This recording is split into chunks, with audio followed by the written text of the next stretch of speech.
Hello, everybody. I got all discombobulated there and left the preview screen up. Anyway, hello, it's James. It's the Late Tea Time podcast, and very good to have you with us. It's the big one. It is the Open Championship up there at Royal Troon, and also up there at Royal Troon is our old friend of the podcast, Matt Cooper. We've basically big tournament. We've got rid of Dave Tyndall. We brought in the big guns. Hello, Matt. I'm all right, thank you. How are you? How's the weather up there? Yesterday was drizzly, and today it's been really, really lovely. It's not warm. We're in Scotland. It's summer, so it's not boiling hot. I was in Evian at the fourth women's major championship of the year last week, and it was very hot there. It's just a nice Scottish summer day at the moment. A nice cooling breeze. We're gonna have a bit of rain tomorrow morning. We could have a lot of rain on Sunday. But I think we're set for quite a nice test here. It should be breezy, and this golf course is all about the two different nines and the breeze and what impact that has on scoring. Well, we might have to put this out a bit later because the reason I got discombobulated at the start of this Late Tea Time podders is that the got a notification on the streaming device that we now need to have a premium Twitter account or X account to stream live on Twitter. So this might go out a little bit later, and we have got a few viewers maybe watching us on Instagram, but this will go out later anyway. I'll stick it onto Twitter later on. But let's run you through the top end of the markets, and surprise, that old name at the top end is Scotty Scheffler 6-1, Rory McIlroy 9-1, fresh from his disappointment last time out at the majors, and the Scheffler 14-1. My mate Colin Morikawa is 18s, Ludwig Oberg is 18s, Bryson DeChambeau 20s, Tommy Fleetwood is 22s, Tyrrell Hatton 28s, and the rest are bigger. But before we get into talking about the players themselves, let's talk a little bit about Royal Troon. I've read a few things about the bunkers are quite punishing. You need to basically avoid those at all costs, and maybe because of the weather that we've had, it might be some of the rough is a little bit thicker than it might otherwise be. Is that the case? I think you're spot on, James. If you look through the history of Royal Troon, the bunkers have come into play many times. There was a German amateur called Hermann, literally Hermann the German. And back in the 50s, he took 15 shots at the postage stamp, and that included a tee shot and a one putt. The other 13 shots were taken going from bunker to bunker. Bobby Clampett led by 7 with 31 holes to play in 1982. He found a bunker 3 times on the par 5, 6th, and that ended his hopes. So I think the bunkers are going to really come into play. I was some Japanese journalists out on the course earlier today, and I was asking them about what they made of the golf course, and they made a point of saying, we've talked to the players, and these bunkers are deeper than they've ever seen. So they're a very genuine threat here. Tiger Woods was in yesterday. He also said exactly the same thing, that these are not bunkers that the Americans are used to, where if you find a fairway bunker, you can still make the green. And that's possible, but it's highly unlikely here. They're penalising bunkers. And the rough, you're spot on it. They're not perhaps as green as you might expect, but they're long, they're lush.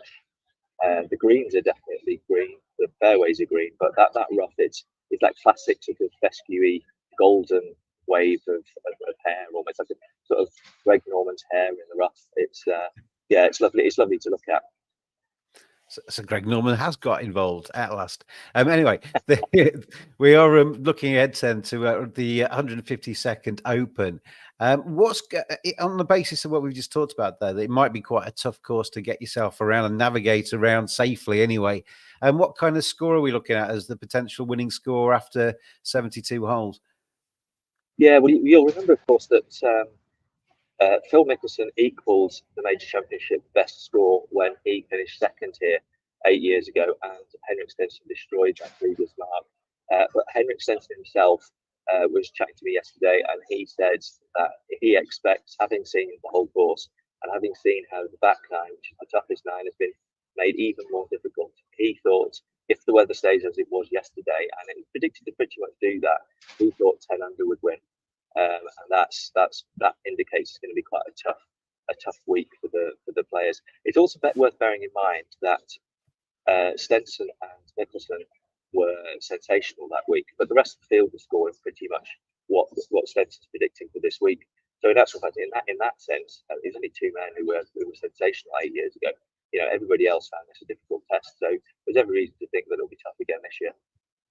So tough conditions, and maybe 10 under might be the target for the winner. We should say thank you very much to switchwatersupplier.com for their continued support of the Late Tea Time podcast. I'm going to play an advert in just a second for them, Matt. Is it part? I know you're there, and we've got the wall behind you, and you found somewhere quiet. At the end of this podcast, are you able to take us out a little bit and show us around, or is that not going to be a? I will endeavour to do that. We're stationed behind the first tee, so towards the end, give me warning, and I might be able to give you a glimpse of what the course is looking like. Okay, well, let's say thank you then to switchwatersupplier.com and give Matt a chance to think about the logistics of what I've just challenged him with there. All golfers want to stay away from the water. That splash as your round sinks beneath the surface is never a good sound. But golf courses rely on water to keep those fairways and greens lush.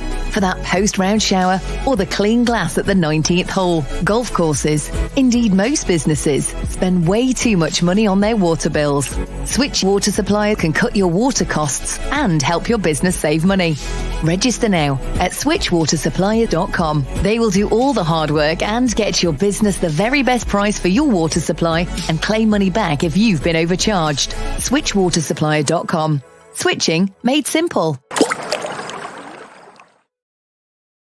And thank you very much, as always, to switchwatersupplier.com for their continued support of the Late Tea Time podcast. Anyway, let's get into who we think might win the 152nd Open Championship. I would imagine, Matt, because of what you said in terms of the conditions there, that maybe that just cuts down the field in terms of the likely candidates. Is that the case?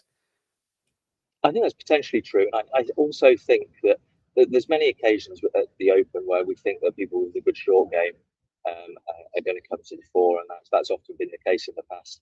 Perhaps of the four majors, this is the one where the short game is most important. This course, this test, however, might be subtly different in that avoiding the fairway bunkers is going to be key. So we're looking at sort of stronger tee to green performers. It's also worth bearing in mind that it's an odd course. The front nine is really quite vulnerable, and the back nine is really brutally tough, and that's where the quality driving, the quality second shots are gonna really count. There's some amazing stats the other day that came out that Phil Mickelson had only 4 bogey-free rounds in his entire Open Championship career, and all 4 of them were at Troon. 2 when he was third in 2004, and 2 when he was second in 2016. But get this, in all of those 8 rounds in the 21st century at Troon, Mickelson has never made a bogey on the front nine. And that kind of reveals to you, I mean, he's a high-class player, but the threat is less on that front nine. Yeah, so it's an interesting test, but I'm favouring players that have the creativity that's required at an open venue, but also that have got a strong tee to green game. Does that bring my friend Colin Morikawa into the picture, because he's very good with his irons, isn't he? I think it's a really valid point, and the fact that he did quite well at the Scottish Open last week is quite instructive, because until that point he had a really peculiar record on the links. You know, he'd won at Royal St George's in 2021, but basically every time he was on the links he was rubbish. But of course, it's not only the fact that he was impressive last week; he's also been impressive in all the majors. The big thing with him is he played with Scotty Scheffler in the final round at Augusta. He played with Xander Schauffele in the final round at the PGA Championship. So he's seen, and he spoke about how he's seen what it takes to win a major. He played well in the US Open as well. So everything's there, except somehow he keeps losing the X factor in the final round. But it would be hard to say that he's not going to have a chance this week. My other 2 picks this week, I know we're on this to get your picks, but I'm going to give you mine first. My other 2 picks this week are, I just fancy Tommy Fleetwood to scramble his way around and do well. And Rory, I think Rory could kind of rid himself of the demons of last time out and actually go the full, right to the top of the podium this time. Any views on those 2? Well, I was actually just in Tommy Fleetwood's press conference just before I came on the podcast, and he was very relaxed. He was very, very happy to have his good friend Ian Finnis back on his bag. I actually saw Ian Finnis outside the media centre as well and gave him a little thumbs up because everyone's very pleased to see him back after he's had a little health scare. But Tommy looked really relaxed, I thought, and he's well aware that he's come very, very close to winning this event. He was in the final group out at Port Rush in 2019 and didn't quite get it done when Shane Lowry really had that event in his control. Tommy was also banged in the hunt halfway last year. He's sort of in his home city of Liverpool. So he's got very, very close. Whether he can quite get over the line, in that respect, it's very similar to Colin Maricaro, of course. Rory, I agree with you. If we cast our mind back to 2011, he had that terrible experience of hoiking his tee shot into the hidden chalets in the woods at Augusta, a place that no one had been to before and no one had been to since. It's quite a humiliating experience. And what did he do? He went and won the US Open in his next start. So he's got that capacity. It might well be that this was such a stinging experience. It's actually the one that can vault him to do something better. The only thing I would say against that is his long-term difficulties getting over the line at majors. If the bookies had decided that what happened at Pinehurst had really destroyed him and they're offering me 16 to 1, I would jump at it. But they haven't really. They know that people want to back him, and so his price remains quite short. Anyway, I've given you my picks. What about you? Where do you see the famous claret jug and the champion golfer of the week will be? Drum roll, Matt Cooper. I think that you named all those golfers that are 20s and under, and I just wonder whether Jon Rahm should be there. We all know what's happened in the last 15 months. I suspect that the problems started the week after he won the Masters, when he had to go and play Harbour Town, the RBC Heritage, because of the new PGA Tour schedule that was set up to challenge Liv. He didn't like playing there. Didn't like playing there after he'd won the Masters. He thought it was disruptive towards his chances to win the next majors in that season. The same thing happened after the US Open. He had to go and play River Highlands. I think he started getting niggardly just about then. Didn't like what the tour schedule was making him do, and I think that probably influenced his reason to go to Liv. We all suspect he's not especially happy at Liv, so he's been in a bit of a grumpy mood. He got injured and didn't play in the US Open, and I think that might be just what gives him the sort of mental nudge to actually improve his major performances. I think if you look at it and say Jon Rahm has finished top 3 in 2 of the last 3 Opens. He finished 3rd in his penultimate start. He's won 2 majors, and he's won twice on links land in the Irish Open. If you look at that, you'd be gobsmacked that you could get him at over 20s and bigger than that. And so just on price, Jon Rahm is my man. Yeah, Jon Rahm, best price of 30 to 1. If you fancy putting your money behind the big Spaniard, if he keeps himself cool and collected, then he may have a chance this week up there at Royal Troon. It always feels, Matt, like the live golfers, they feel like they're hidden away a little bit, and then they come back into the majors, and it's their chance to kind of go, "Hey, we still exist, we're good." And Jon Rahm has that chance, doesn't he, this time? Well, not just him. I mean, you look at Bryson DeChambeau. I mean, the fellow was the halfway leader in the Masters this year. It took a sensational performance by Xander Schauffele to beat him at Valhalla in the PGA Championship. He won Pinehurst, and he's 20s. I mean, if Rory had done that, well, then he knows what price Rory would be for this tournament. Yeah, so I think you banged on. There's something about the big question with both of them is playing Valderrama last week. Is that really a good preparation for playing links golf? We've seen in recent years that most Open winners play some golf that the week before that really helps them. But then again, people have won it when that's not been the case. But yeah, I think you make a valid point. Liv have been forgotten this year, and I think continue to be so this week.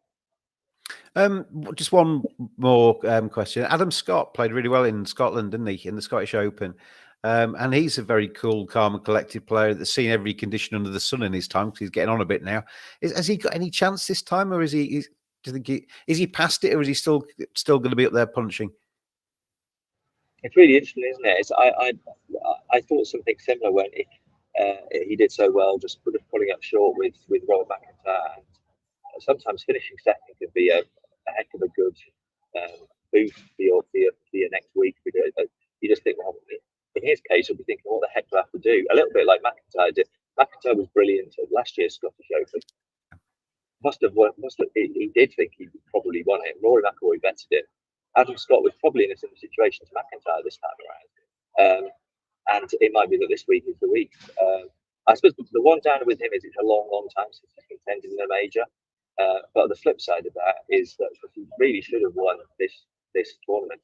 He was 4 shots clear with 4 holes to play at Warliver before making bogey at each of those holes and not even getting a playoff because anyone else made a birdie. So he's got that terrible, agonising memory to deal with. But I would not be surprised to see him have a good week. Yeah, I mean, it's quite a big price to win the entire thing, but I mean, you can obviously get on the basis of that, you'll be able to get a fairly decent price on him, top 20, top 10, that kind of market as well, which I can see him hanging around for the weekend anyway. Anyway, I gave you a challenge. How are we going to tackle this challenge?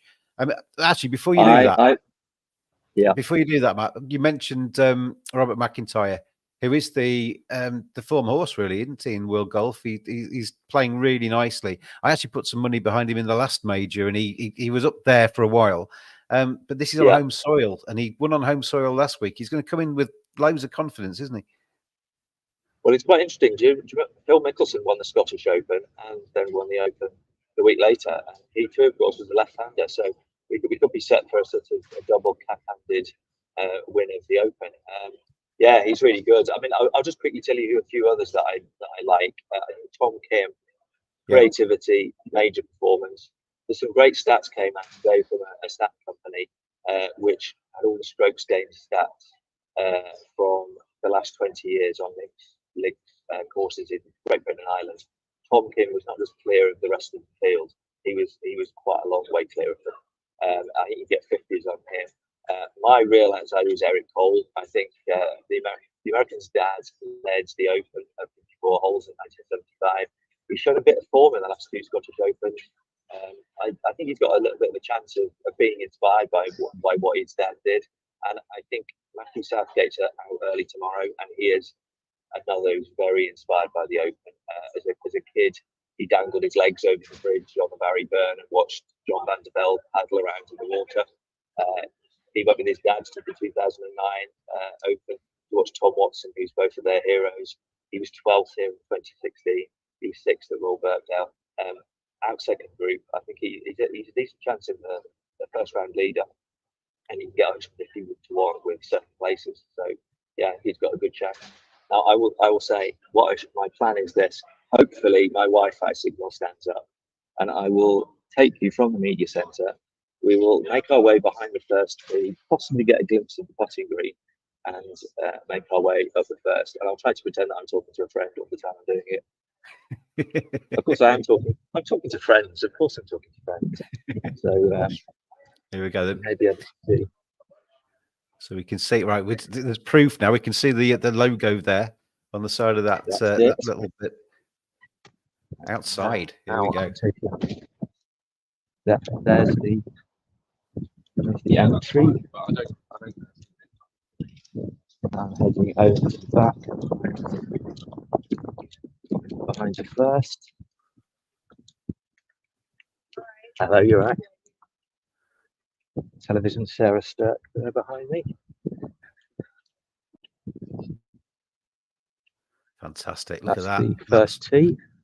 That's where it's all going to happen tomorrow, isn't it? Are you going to walk us around all 18? Just going along here. Here's Joost Luiten. We're hoping that he gets to the Olympics. Sorry to hear that, Joost. Wronged. There we go. And putting green there. Just the inside on TV.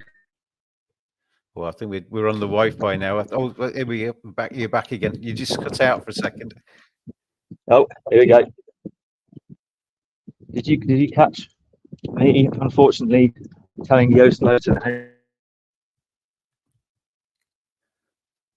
I think we've lost Matt.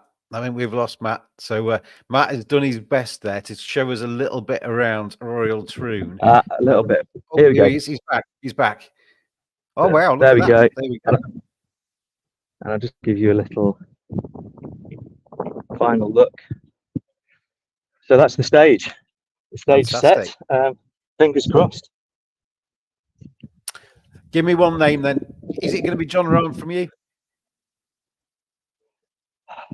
I would prefer it to be Tom Kim. Tom Kim would be the one I would really, really like. But if not John Rahm, yes, I think he's the man. Well, Matt, it's been a pleasure catching up with you, and thank you for that little guided tour. And we will. I don't think we might be catching up with you later on in the weekend, but we will find out as we go through. But enjoy Royal Troon, Matt, and really good to have you on. Okay, thank you very much.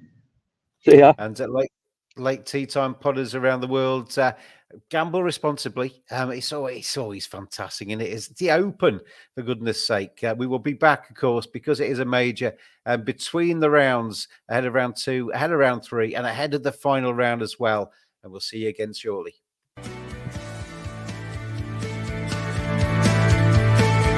Always gamble responsibly. Visit begambleaware.org for more information.